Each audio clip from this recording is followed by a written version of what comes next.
Well, hi and welcome to another LRCC soundbite. Aren't these balloons amazing? They're a gift to us from our friends at Inspiring Ipswich, and part of the church in Ipswich that's here to try and help support us as we grow in this neighbourhood.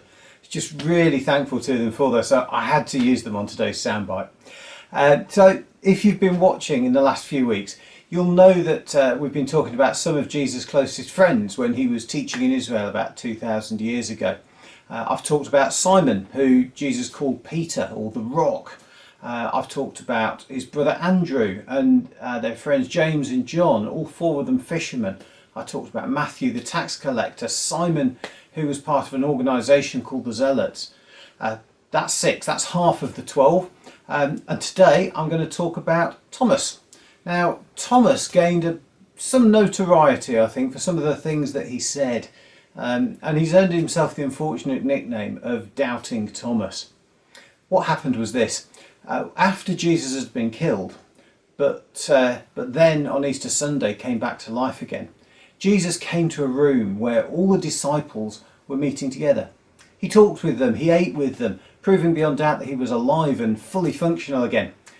Now, I said all the disciples, but actually one was missing, and you've guessed it, that was Thomas.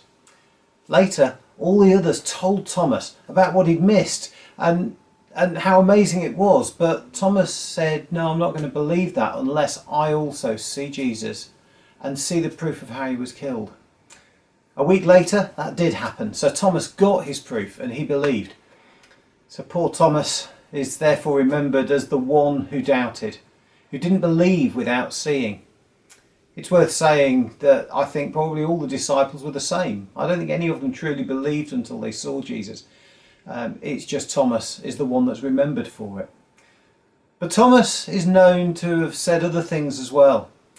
Before this time I've been talking about, when Jesus was talking about how he would be killed, Thomas was the one who said to all the disciples and to Jesus that they should go with Jesus as he travelled into the dangerous places he was going to go.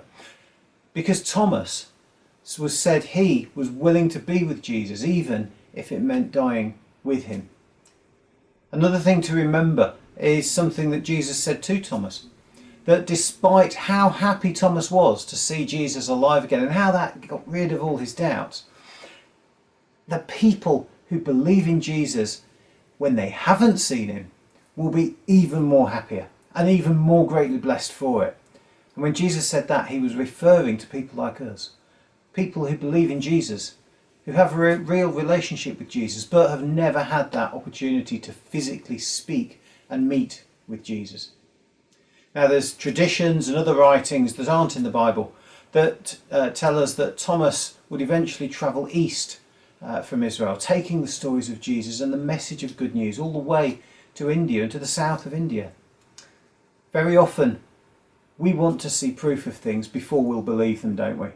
It's natural, it's normal, and it's just a part of life and who we are. We have to be careful about simply believing everything that we're told. There's so much fraud these days based on telling lies, and then people love a good conspiracy theory. And the sad truth is that actually we like them because the truth is usually a lot more boring and conspiracy is far more exciting.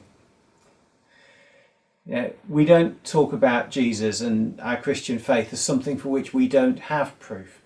The truth is that we do have real two-way relationships with God. He helps us make decisions, helps us when we have problems. My evidence is in what I've seen happen and what I've known him to help me do. The Bible makes a brilliant starting point to learn about who Jesus was and is. If you don't have a copy, then if you live on this estate and you'd like a copy, do just get in touch. Go to the website and we'd love to bring you around a free copy. Just request one. If you're interested in hearing more about my story or have other questions, please do get in touch. For now though, have a great week and God bless you.